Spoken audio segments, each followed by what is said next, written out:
program tonight, all about getting money out of politics. Who would like to get money out of politics?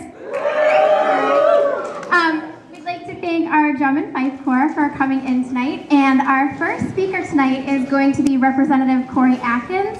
She is one of the representatives in the State House who is sponsoring S-772, which is the bill, the resolution calling to overturn Citizens United and give the democracy back to the people.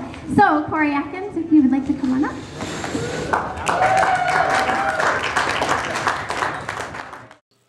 And so began the Occupy Boston Conference on Corporate Personhood. Corporate personhood is this concept introduced by the Supreme Court in January 2010 that corporations had the same spending rights as human beings did in political campaigns. Cori Atkins spoke passionately about the need to reverse Citizens United. We followed with a little play. There's no respect for authority anymore. Why, in my day, I couldn't go around calling elected officials corrupt. I should know. I campaigned for one. And who would that be, Mrs. Snodgrass? Richard Nixon, 1960. We broke out into small groups and discussed a number of related issues. Then we got back together and listened to a panel discussion about some of the issues we had just discussed. Then we had another little play where I got to play the student. But the idiot boss fired me for insubordination. Next question.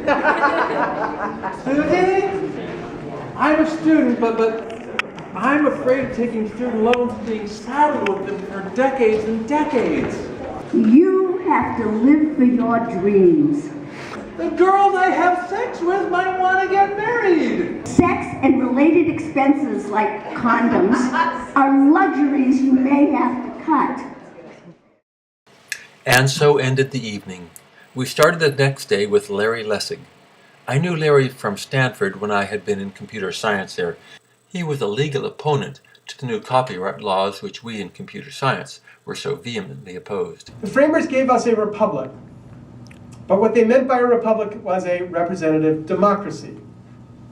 And what they meant by a representative democracy, as Federalist 52 puts it, is a democracy where there was a branch of the government dependent upon the people alone. Right? So here's the model of government. We have the people, and we have the government.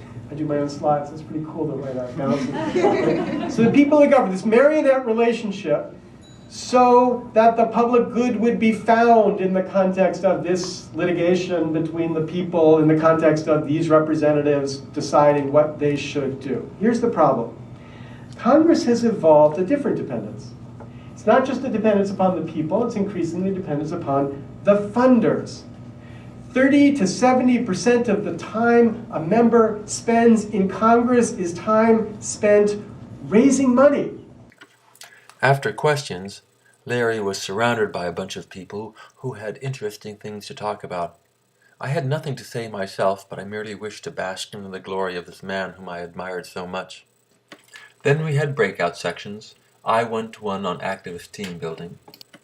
We were quite an assembly there, I'm guessing 150 people. After we reported on the results of our breakout groups, we returned for a little auction. Hello and welcome to today's Great American Monopoly Auction. The selling of the citizens. It's going to be a lot of fun. We have a terrific group of corporate powers here.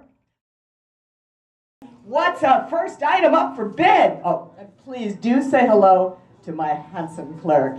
Isn't he lovely?